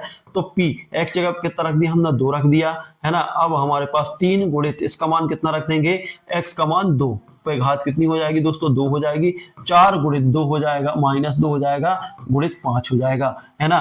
तो इसका मान यदि हम निकाल रहे हैं तो क्या हो जाएगा, 3 गुणित इसको कितनी बार लिख देंगे, 2 गुणित -2 प्लस 4 गुणित -2 प्लस 5। इसको हम सॉल्व करेंगे तो क्या हो जाएगा, देखिए माइनस माइनस ये प्लस हो जाएगा, 2 दूनी 4 दिया 12 हो जाएगा, ये प्लस माइनस का माइनस हो जाएगा, 4 दूनी 8 हो जाएगा, प्लस 5 होगा। प्लस प्लस वाले एक तरफ, तो 12 भी प्लस का है, प्लस 5 भी प्लस का है, -8 का है, दोनों को जोड़ेंगे, 12 5 कितना हो गया, 12 और 5 होता है 17, 17 -8, 17 में से 8 घटाएंगे तो दोस्तों 9 बचेगा।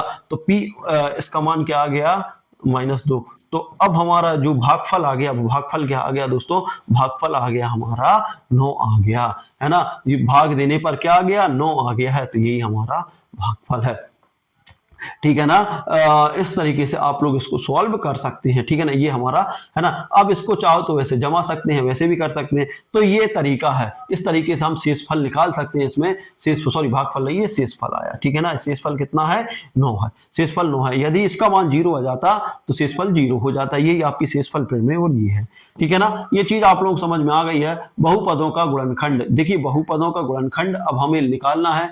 तो बहुपदों का गुणनखंड, सामान्य विधियां, सामान्य पद निकालना है, वर्गों का अंतर निकालना है, त्रिपद का गुणांक निकालना है, गुणनखंड सूत्र का यूज करना है। तो देखिए दोस्तों, इसके आपको सूत्र भर भर के दिए हैं। तो बहुपदों के गुणनखंड हमें निकालने का ये तरीका है। तो देखिए ये फार्मूले हैं, जो फार्मूले आप लोगों को समझ में नहीं आ रहे होंगे, है ना। तो इन फार्मूलों को देखिए कैसे निकालते हैं। यहाँ पे मैं फार्मूला लिख दे रहा हूँ, ये लिखने में स्प्रिंट हो जाता है दोस्तों। लिख अपन देते हैं, लेकिन जब इसका पीडीएफ बनाते हैं तब दिक्कत आ जाती है। क्या होता है, देखिए इसके फार्मूले जो सर्व समीकरण है, a प्लस बी का होल स्क्वायर बराबर a square plus 2ab plus का b स्क्वायर। सर्व समीकरण पहली ये हो गई। दूसरी सर्व समीकरण की बात करते हैं जो माइनस वाली है, तो a माइनस बी का होल स्क्वायर बराबर क्या होता है, a square minus 2ab plus का b स्क्वायर, है ना। तीसरी सर्व समीकरण इसमें दी है। तीसरी सर्व समीकरण है हमारी, यदि मान लिया ऐसा दिया हो x प्लस a, है ना, और x माइनस a, है ना, x माइनस डी, तो इसका आंसर हो जाता है, इस सर्व समीकरण को हम लिख सकते हैं x square minus a square, ठीक है ना। तो ये देखिए ये होगा वर्ग योग का सूत्र, वर्ग अंतर का सूत्र, है ना, वर्गों के अंतर का सूत्र, है ना, ये वर्गों के अंतर का सूत्र जो हमने ये पे लिख दिया, ठीक है ना।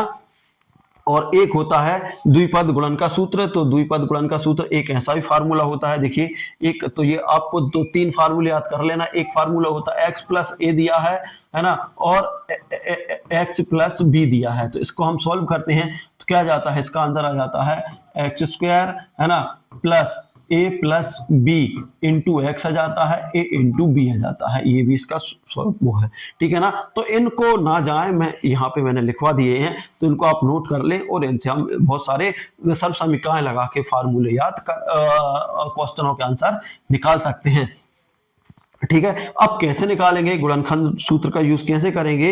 अब देखिए इनको ही बीजीय सर्व समीकरण बोलते हैं, है ना। बीजीय सर्व समीकरण, समीकरण के चर और समांतर चिन्ह होता है, ठीक है ना। तो इनको ही क्या बोलते हैं, इनको ही बोलते हैं बीजीय सर्व समीकरण बोलती हैं, ठीक है ना।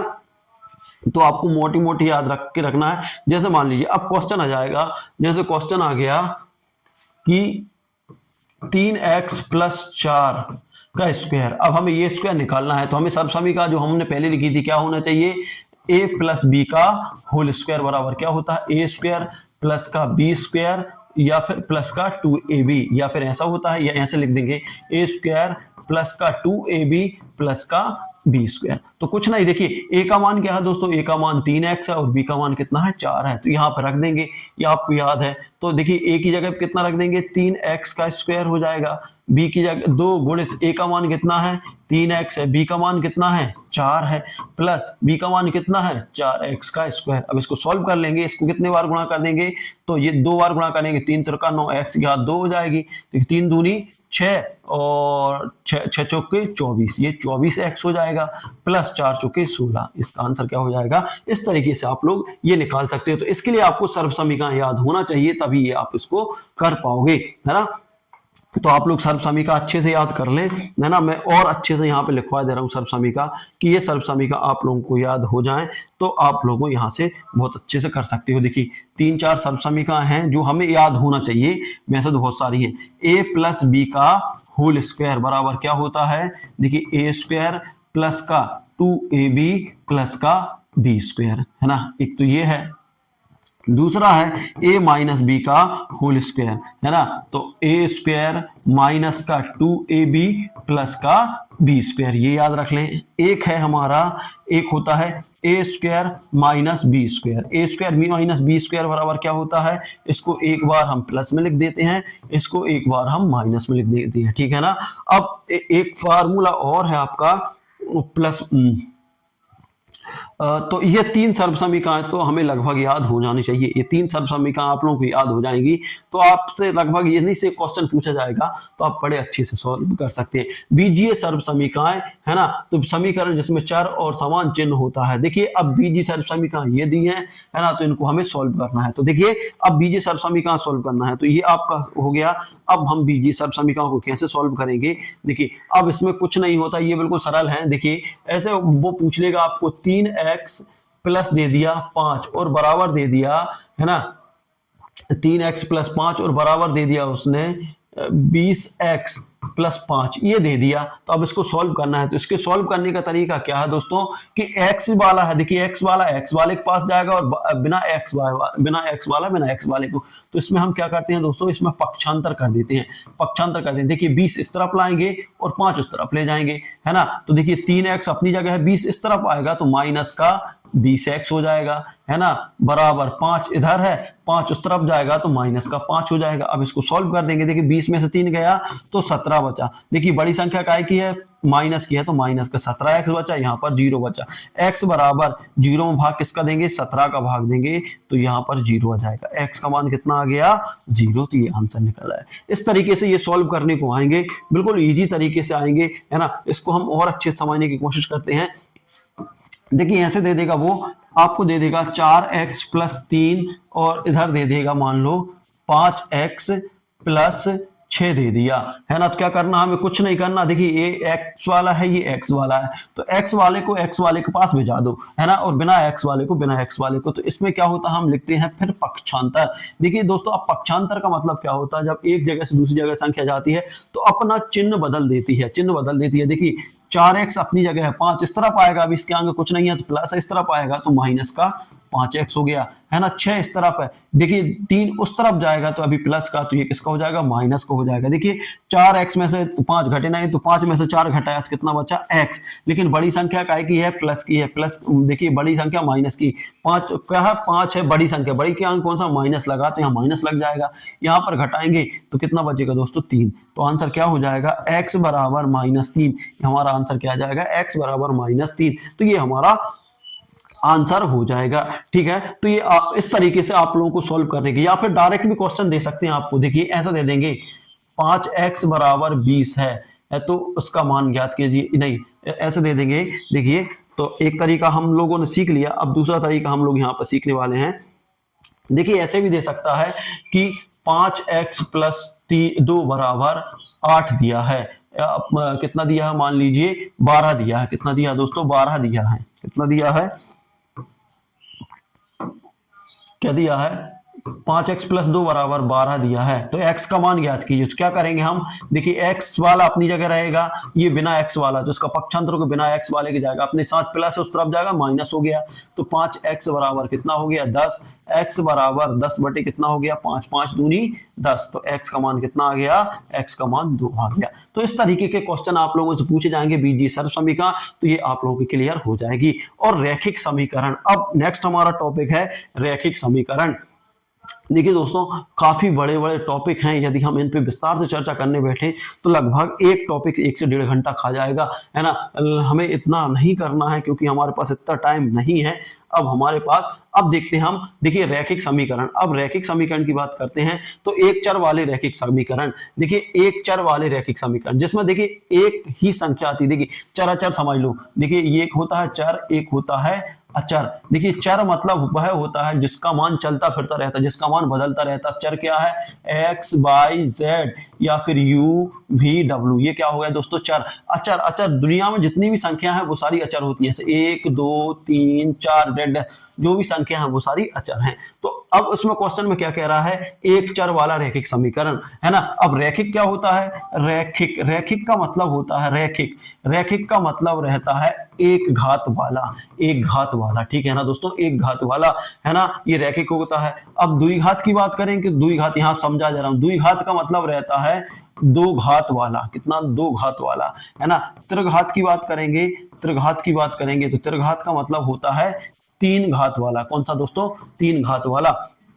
अब क्लियर कर लो। देखिए रैखिक, जैसे मान लीजिए x लगा है, x लिखा है और यहाँ पर x² लिखा है और यहाँ पर x घात 3 लिखा। तो देखिए अब एक चीज याद रखिए, इस पे कुछ नहीं है तो इस पे घात 1 रहती है, जिसके ऊपर कोई भी घात नहीं दिखती उसके घात 1 दिखती है। तो ये क्या हो गया, ये हो गया दोस्तों रैखिक, ये रैखिक हो गया। ये कैसा हो गया, द्विघात हो गया, इस पे 2 घात लगी। और ये कैसा हो गया, त्रिघात हो गया, इस पे 3 घात लगी। अब बात आती है, अब इतनी चीजें आप लोग समझ में आ गई होगी। अब बात कर रहा है क्वेश्चन, हमसे बात कर रहा है, क्या कह रहा है क्वेश्चन, कि एक घात वाले, एक चर वाले रैखिक समीकरण। तो एक चर वाले, जैसे मैंने लिख दिया 2x, देखिए 2x प्लस ये 4 लिख दिया। तो देखिए चर कितना है, इसमें एक ही आया है, अचर भले ही 2 आए हैं। तो एक घात वाला, देखिए एक चर वाला, तो एक चर वाला रैखिक समीकरण, इसकी घात कितनी है, 1 है। तो ये आ गया अपना रैखिक समीकरण। कौन सा समीकरण है, एक चर वाला रैखिक समीकरण। हम ऐसे कोई भी लिख सकते हैं, 5x + 4, ये भी एक घात वाला रैखिक समीकरण है ना।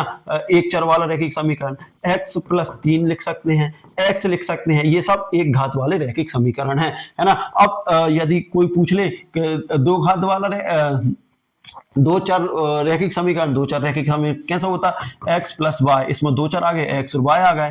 तो और यहाँ पर कुछ भी ले लें तो ये रैखिक समीकरण, क्योंकि इसकी घात भी 1 है, इसकी घात भी 1 है ना। ऐसे भी ले सकते हैं 2x + 3y बराबर 6, ये भी कौन सा समीकरण है, 2 चर वाला रैखिक समीकरण। तो हमें एक चर वाले रैखिक समीकरण की बात हो रही है ना। एक चर वाले रैखिक समीकरण को हमें हल करके बताना है ना। एक चर वाले रैखिक समीकरण को हल कैसे करेंगे, देखिए यहां पर ऐसा आ सकता है, यहां से क्वेश्चन यहां से दे दिया उसने 4x + 4 बराबर, मान लीजिए यहां पर दे दिया उसने 12, है ना। ये हो गया। अब देखो कितने चर हैं इसमें, एक चर वाला रैखिक समीकरण है कि नहीं।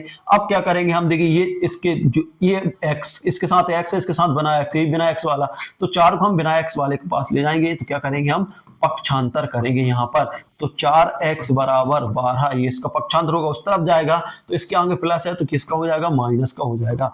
तो 4x बराबर 12 में से 4 गया तो कितना बचा 8, x बराबर 8 बटे कितना आ जाएगा 4, 4 एकम 4, 4 दूनी 8, तो x का मान कितना आ गया 2 आ गया। ठीक है ना। तो ऐसे करके कुछ भी क्वेश्चन आप लोगों से पूछ सकता है। अभी ये प्लस से पूछा है, हो सकता है कि माइनस से पूछ ले। अब माइनस से कैसे पूछा जाएगा, ऐसे पूछ ले, वो पूछ ले कि 2x माइनस 3 बराबर 9 है ना, का मान ज्ञात थी। मैं x का मान ज्ञात थी, मैं x का मान होगा, x का मान क्या होगा, तो 2x, देखिए क्या करेंगे हम, -3 बराबर 9 है तो क्या करेंगे हम, पक्षांतर कर लेंगे, किसका करेंगे 3 का, तो 2x बराबर है ना, 2x बराबर 3 ले लो, इसमें थोड़ा है ना तो कट जाएगा ये, यदि 2 भी ले रहा है तो भी कोई दिक्कत नहीं है ना। तो क्या करेंगे, 9 अपनी जगह है, माइनस का उस तरफ जाएगा तो प्लस का हो गया 3 है ना, ये ठीक है 2 ही लेके कर लो, 2 ही है ना। तो 2x बराबर 3 और 9 में 3 जोड़ा तो कितना हो गया 12, x बराबर 12 बटे कितना हो गया 2, 2 6 12, x का मान कितना आ गया 6 आ गया। ठीक है ना। तो इस तरीके से आप इसको सॉल्व कर सकते हैं। देखिए एक क्वेश्चन और आ सकता है यहां से बिल्कुल इजी तरीके से, अब आप लोगों से डायरेक्ट पूछ लेगा ax प्लस बी है ना बराबर 0 को हल कीजिए। अब इसको हल करना है ना, ये ऐसा भी दे सकते हैं, यहाँ से 4x प्लस 5 बराबर 0 को हल कीजिए। तो इसको कुछ नहीं है, देखिए दोनों की मेथड समझ लेना। देखिए ax प्लस बी है ना, क्या करेंगे, कुछ नहीं करना, पक्षांतर करना है b का, तो ax बराबर माइनस का b हो जाएगा, x बराबर माइनस का b बटे a हो गया, ये आंसर आ गया। ऐसे इसको सॉल्व करेंगे तो 4x प्लस 5 बराबर 0 है ना, तो 4x बराबर 5 उस तरफ जाएगा तो -5 है, x बराबर -5 बटे 4 है, ये सरल है। इस तरीके से भी आप लोगों से पूछ लिया जाएगा। अब देखिए दो चरों वाले रैखिक समीकरण, देखिए अभी एक चर वाला रैखिक समीकरण देख रहे थे, अब दो चर वाला रैखिक समीकरण देखेंगे। तो दो चर वाले में x और y दोनों आ जाएंगे, है ना। तो हम इसको क्या ऐसे देखो, x प्लस y बराबर 1, ये क्या है, इसकी घात भी 1, ये इसकी भी 1, तो एक चर वाला ये रैखिक, दो चर वाला रैखिक समीकरण हो गया। ठीक है ना।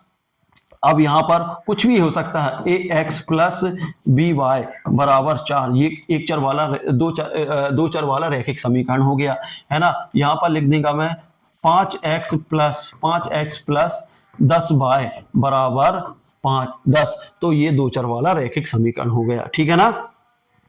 तो इस तरीके से ये दो चर वाले रैखिक समीकरण आ जाएंगे, है ना।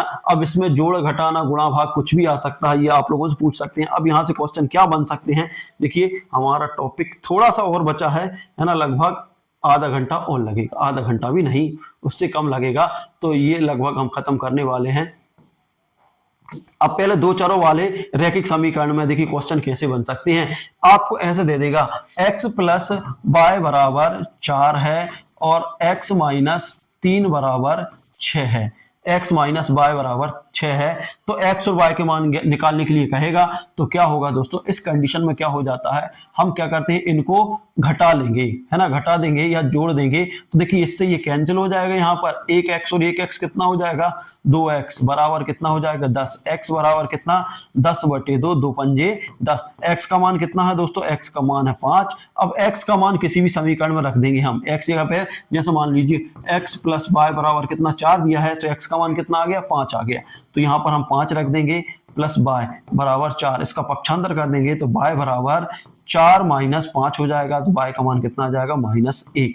तो इस तरीके से भी आप लोगों को सॉल्व करने के लिए वो दे सकते हैं। तो ये आपको ऐसा सॉल्व करना भी आना चाहिए। ठीक है, तो ये चीजें आप लोगों को क्लियर हो गई होंगी। अब उसके बाद रैखिक समीकरणों के युग्म। अब रैखिक समीकरणों के युग्म, देखिए जो रैखिक समीकरण है, देखिए रैखिक समीकरणों के युग्म और ग्राफीय द्वारा हल। देखिए दो समीकरणों को रेखा बनाकर उनका प्रतिच्छेदन बिंदु निकालें। ठीक है ना। तो हमें एक ग्राफ बनाना पड़ेगा, है ना। ग्राफ कैसे बनता है, देखिए ये ग्राफ बनाएंगे तो थोड़ा टाइम, जैसे मान लीजिए कि हमें दिया है x 4x प्लस वाई, या फिर ऐसे x बराबर 3y दिया है, तो क्या करेंगे हम यहाँ पर अलग अलग मान लेंगे। पहले x का मान ले लेंगे और इस तरीके से टेबल बनती है दोस्तों, सारणी बनती है ना। ये x की होती है, ये y की होती है। जैसे मान लीजिए मैंने x बराबर कितना लिया 0 लिया, सॉरी यहाँ पर हम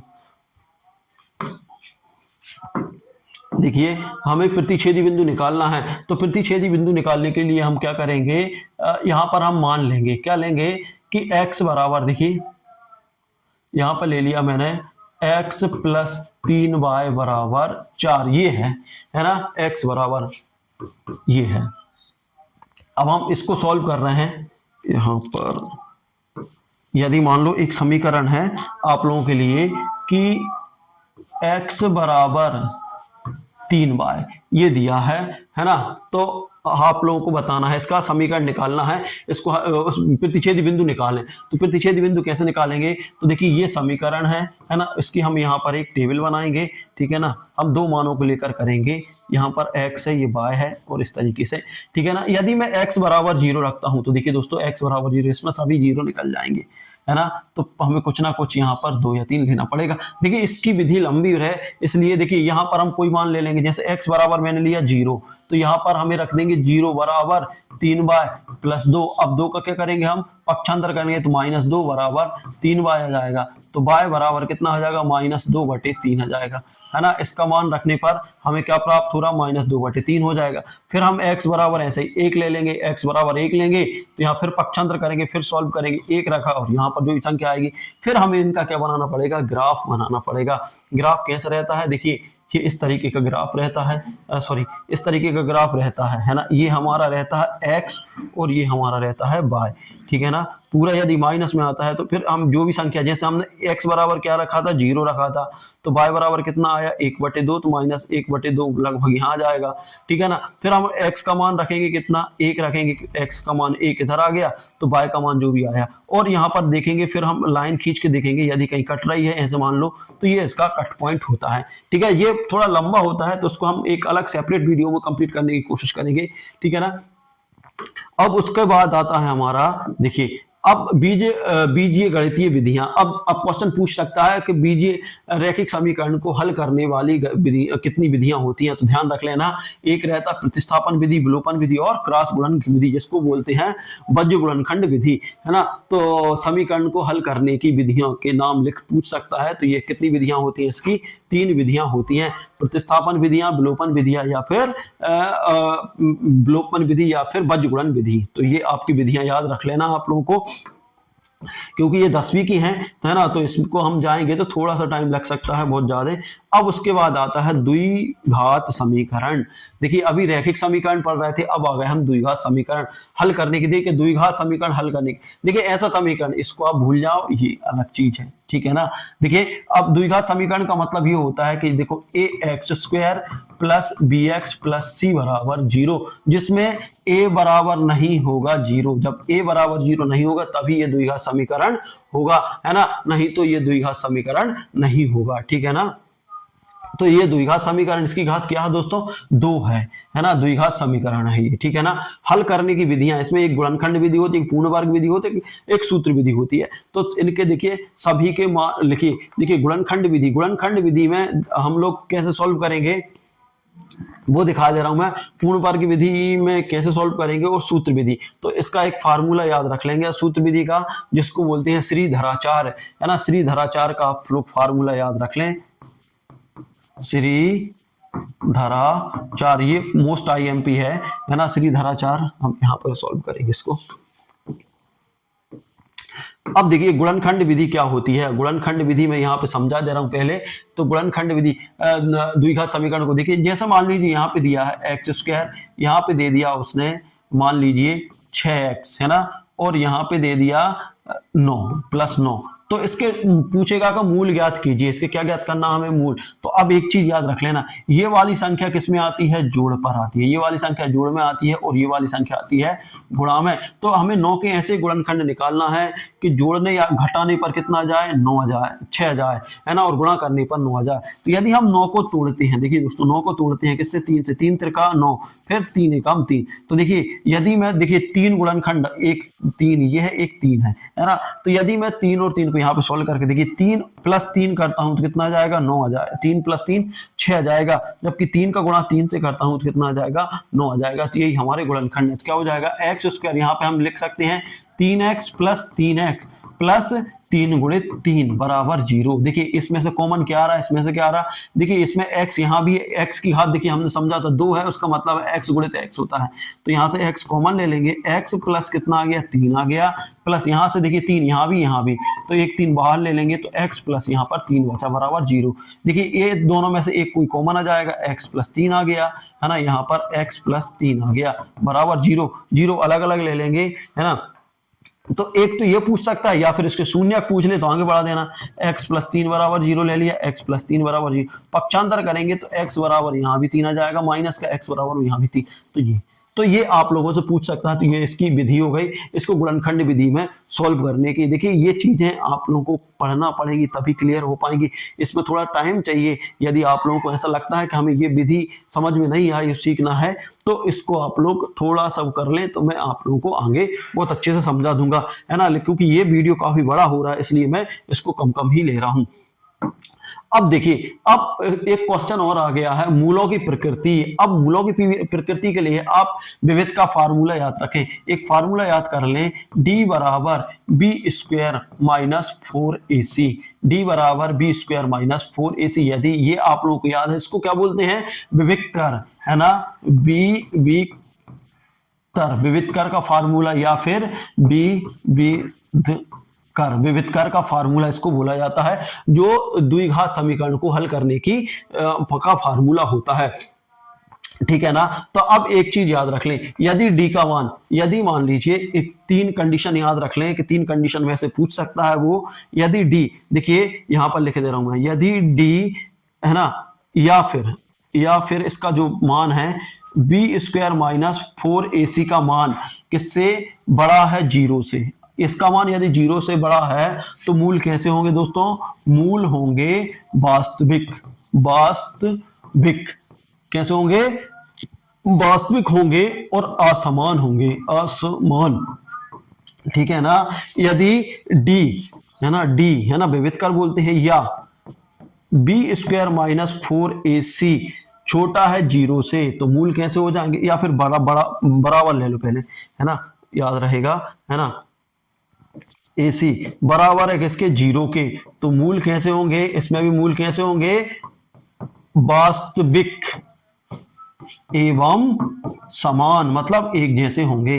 अब एक कंडीशन और बनती है जो आप लोगों को ध्यान रखना है कि यदि d या फिर बी स्क्वायर माइनस 4ac छोटा है किससे, 0 से, मतलब 0 का मान बड़ा है, तो मूल कैसे हो जाएंगे, मूल हो जाएंगे अवास्तविक, ये हो जाएंगे। तो आप लोगों को ये कंडीशन याद रखनी है। ये कंडीशन आप लोगों से पूछ सकते हैं कि मूलों के मूल कब अवास्तविक होते हैं। तो देखिए दोनों में वास्तविक मूल और भिन्न भिन्न मूल हैं। देखिए ये ने देख रखा है कि d बड़ा है 0 से, तो मूल के दो मूल वास्तविक होंगे एवं भिन्न होंगे, ठीक है ना, और ये इसने देखे रखा है, ठीक है ना। तो ये उसकी प्रकृति हो गई।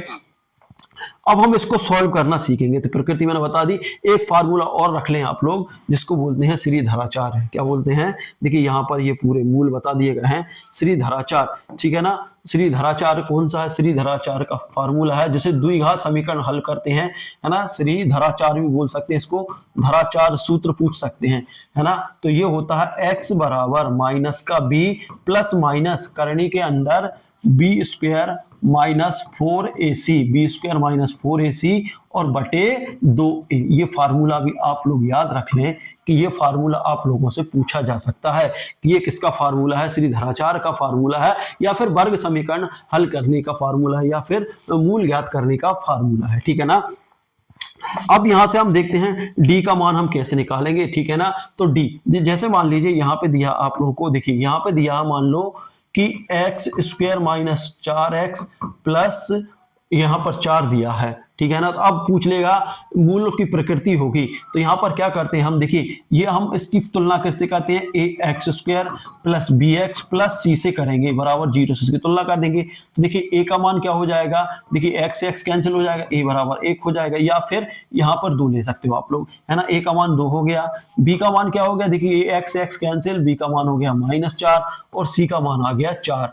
अब हम फार्मूला लगाएंगे विविध का, d बराबर माइनस का b स्क्वायर 4ac, ये लगा दिया ना, नहीं sorry, B square B square minus 4ac। देखिए डी का मान लगा दिया, तो अब बी का मान कितना है दोस्तों, -4 है, -4 का होल स्क्वायर, -4 गुणित ए का मान कितना है 2 गुणित सी का मान कितना है 4।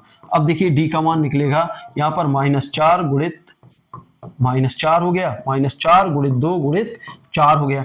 अब इसको सॉल्व करते हैं तो डी बराबर क्या हो जाएगा, माइनस माइनस प्लस 4 चौके 16 हो गया, माइनस 4 चौके 16 और 16 दूनी कितना हो गया 32 हो गया। अब देखिए अब हम यहाँ से घटाते हैं, देखिए घटाते हैं 32 में से 16, देखिए 32 माइनस का, 32 में से 16 घटाया तो डी का मान कितना आ गया, -16 आ गया। अब देखिए जब माइनस का मान आ जाता है तो वो 0 से छोटा होता है, तो कंडीशन हमारी क्या बन जाएगी, यहाँ पर बन जाएगी डी छोटा है किससे, 0 से। तो मूल कैसे होंगे, मूल होंगे अवास्तविक, अवास्तविक मूल होंगे। तो इस तरीके से आप लोग इनको सॉल्व कर सकते हो और इनके मान बता सकते हो, है ना। जब हम इसकी प्रैक्टिस सीरीज लाएंगे तो प्रैक्टिस सीरीज में भी इन पे दोबारा प्रकाश डालेंगे, दोबारा इन पे चर्चा करेंगे। देखिए दोस्तों वीडियो फिर भी काफी लंबा हो गया, तो दोस्तों ये था वीडियो। आप लोगों को वीडियो कैसा लगा, अच्छा लगा तो लाइक शेयर कमेंट कर दीजिए। साथ ही अभी तक चैनल पर नया हो, चैनल को सब्सक्राइब नहीं किया प्लीज सब्सक्राइब कर लीजिएगा। और दोस्तों हमारी जो फर्स्ट यूनिट है वो खत्म हो गई है, लगभग 1.5 से 2 घंटा, 1 घंटे का पहला वीडियो हो, और अब ये वीडियो देखूंगा मैं कितने घंटे का है। तो इसमें हमारा कंप्लीट हो गया है। मिलते हैं अगले वीडियो में, तब तक के लिए जय हिंद जय भारत।